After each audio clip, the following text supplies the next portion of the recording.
Western Spring Television. Ours it is.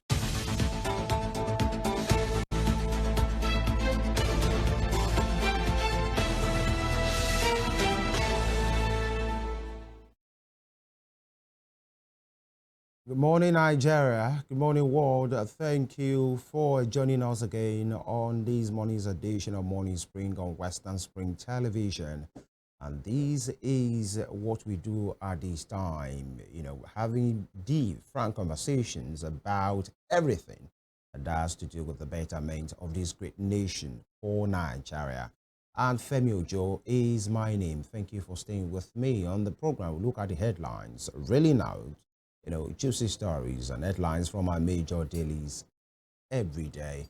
And exactly that is what it will happen, shortly.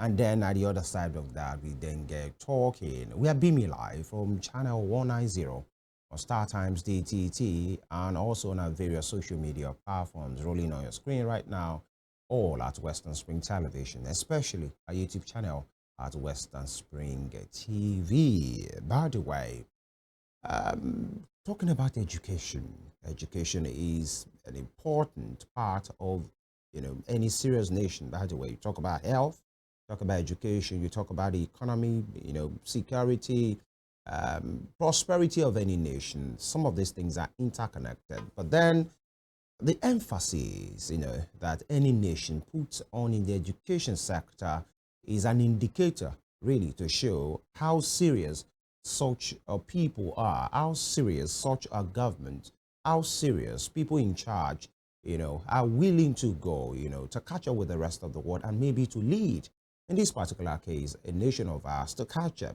and then to, be ahead from the basic education, nursery, primary to secondary and tertiary institutions as well. But then this morning, we'll be looking at the essential part, especially those in the category of the basic education, children, out-of-school children, the figures that we are, the kind of concern that's being shown now, especially by leaders of thought to say, if we have this demography of people and such a high figure, up to 20 million children, being said to be out of school, what do we have on our hands? Now, we are banding around at least averagely like 200 million people. So 10% of that population are children that are out of school, and 65% of the 200 million are supposed to be young people, by the way. In fact, they are young people.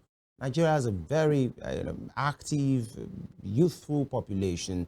So 20 million out of the very young ones are out of school. What does this say? What are the state government doing, local government, especially the federal government as well? We'll look into that in the course of the program as well. And now talking about tertiary institutions, we are hearing, deadlines that have been given by NASU, by ASU, and some of these, unions to press home their demands. And they're telling the federal government, if nothing really happens, they will go all the way to shut down activities in their various institutions as well. Now, as a serious people, can we afford this? I keep making reference to almost a year taken off by COVID-19, by the way, that pandemic era. And then we had almost a year, 10, 11 months of shutdown of ASU, ASU union, granting universities as well. And some of these things have not been sorted till now. What does this make us to be in the faces, in the glare of the whole wide world? We pride ourselves to be the giant of Africa, but in reality, is that what we are? When our education is neither here nor there, but when our people, the young population, when they, go above the shores of this nation, cross the Atlantic and find themselves in other lands, they excel, they lead their classes, they break records. But so what happens here? It means the people are not the problem, the system. So the question is, who will fix that system? Will it be an individual? Is it the leader in Abuja, or leaders across the states, or leaders of thought like you and I? These are the questions we need to ask ourselves, and answer must be provided. We take this quick break right now. When we come back, the papers are ready. So if you are, I am. Stay with me.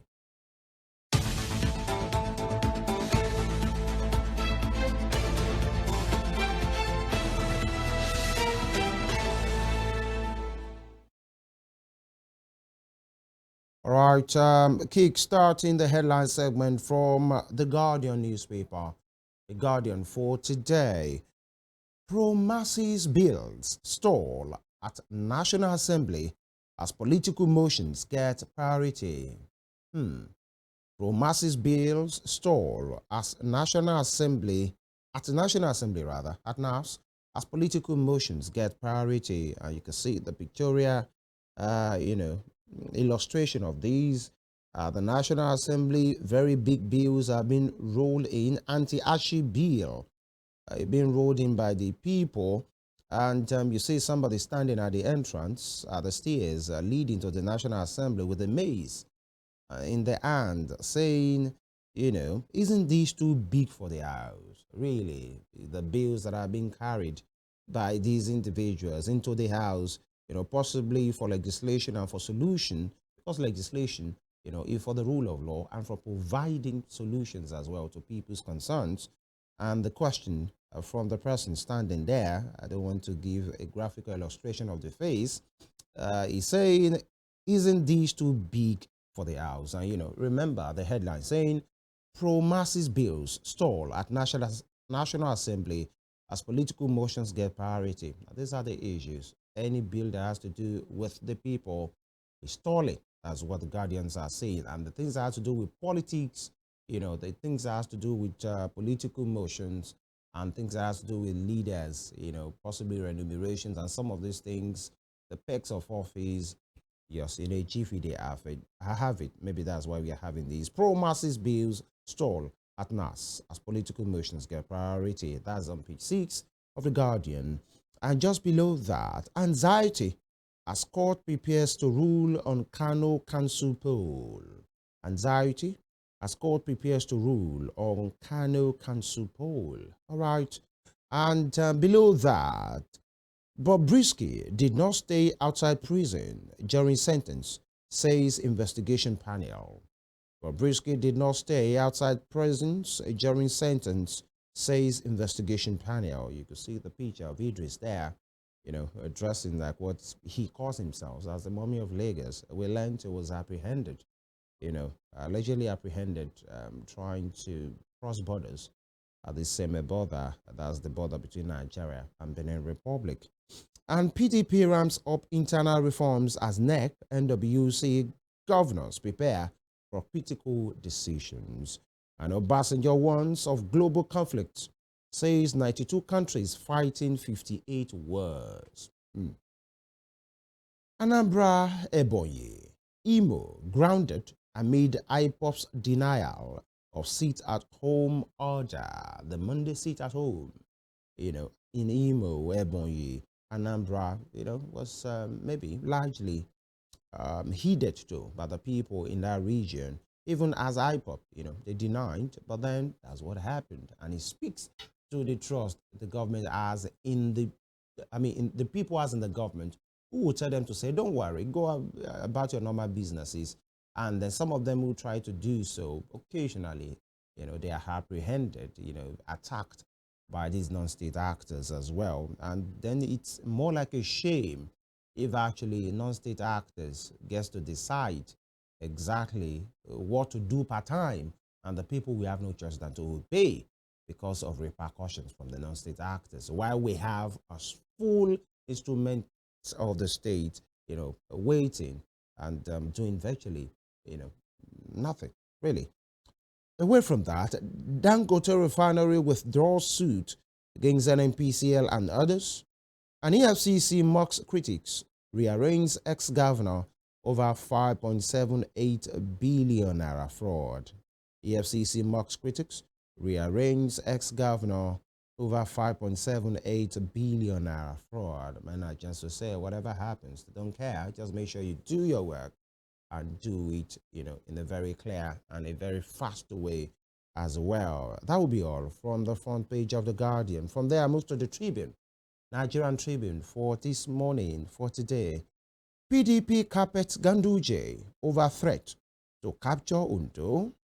PDP carpets Ganduje over threat to capture Undo. The election is just in a few weeks, in fact, just a few days from now, November 16 in Ondo State, the decision to see either Governor Loki Aiyedatiwa will continue because he's on the ballot, or other parties as well will have a shot, to be and produce the next governor. By the way, away from that, and just below that rather, here Governor Sheyi Makinde of Oyo State inspecting the parade of 480 newly recruited Amotekun Corps Forest Rangers during the passing out parade of Oyo State Security Network Agency, codenamed Amotekun Corps Forest Rangers, at the NYSC Orientation Camp Isheyin in Oyo State. That was yesterday, Monday. You could see him there, fully dressed in the attire of the Amotekun and the Forest Rangers.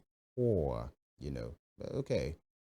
Away from that, Immigration Service arrest Bobrisky at Seme border. Yeah, it is Okune. He's one guy, I think maybe that can't stay out of trouble, it appears, by the way. And Mogalu's appointment will make achieving objectives of ASG easy. Ayoko, Mogalu's appointment will make achieving objectives of ASG easy. That's from Ayoko. And this one says security agents foil kidnap attempt on Tribune Abuja Bureau Chief's family. That's good to hear. Security agents foil kidnap attempt on Tribune Abuja Bureau Chief's family. And with a rider, assailants shoot 3 soldiers. All right, it's good that we have no record of fatality, and we must give big kudos to the security but gallant officers who foiled the attempt.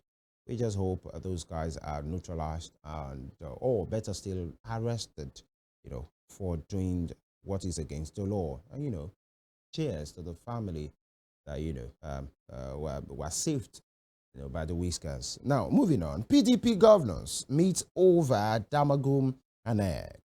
PDP governors meet over Damagum and NEC. That is one party that's supposed to be the opposition party, alongside other opposition party, having opposition within, by the way, fighting against itself and, the interest, the soul of that particular party. But then that's not too strange. And it's what happens in this climate, maybe in the world over, but Nigeria's own has this peculiarity. And flood submerges over 25 communities in Edo. Flood submerges over 25 communities in Edo. Submerging, that's a sad one, meaning they are drowning 25 communities. How do we do this? We keep saying it on this program. Is there a way we can evacuate as much as possible? Is there a way leaders of thought, people in government can help with the evacuation? And, a temporary shelter with with food being ready, with medical provision and everything, so that it can make it easy. Because I keep saying it, and many persons will agree with me to say, you can't tell people to evacuate because of danger, and then you don't make provision of what to do and where to go. Actually, these are some of the issues. You should do that. It will make the transition, to be at least less stressful, so that they can think outside of the box. Now that we have 25 communities submerged in Edo State, what's next? That's the question. Back to the papers. We will insulate judiciary from manipulation, external interference. We will insulate judiciary from manipulation and external interference. Many persons will ask the Minister of the FCT to say, how is that your call? By the way, insulating judiciary against manipulation and external interference. But then he's part of the people in power. Maybe that's why he's saying that. Away from that, WHO declares Egypt malaria-free. Interesting. WHO declares Egypt malaria-free. The question is, when will Federal Republic of Nigeria be declared disease-free? Any kind of disease-free, But in this case, we're talking about malaria because this is one scourge that kills more than cancer, more than any other thing that you can think about.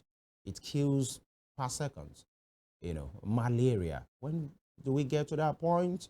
it will be a thing of joy to know. But then it's not rocket science, really. If we are ready at all levels, government, system, people, if those things will do what they have to do, or those people will do what we have to, that will be all from the Tribune for this morning. And lastly, let's see what the Daily Trust has for us. The Daily Trust has a paper from the NDLEA, how we recovered consignment of drugs from Senator Ashiru's house. That's from the NDLEA saying how we recovered consignment of drugs from Senator Ashiru's house, and with riders, 8 arrested, 1 jailed. Allegations not true. Lawmaker. An issue must be properly investigated. CSO. The NDLEA as an agency, National Drug Law Enforcement Agency, are saying they've seized and recovered consignment, emphasis on the word consignment of drugs from a lawmaker's house. And the lawmaker is saying no, but the NDLEA are saying they've arrested 8 and jailed 1. CSOs are calling for investigation as well. It must be investigated, especially if a lawmaker is found in the consignment of drugs and is a lawmaker. We should really look into that as well. Now, below that, you see the ruins, really, ruins. Talking about the Daily Trust, and this is Beirut.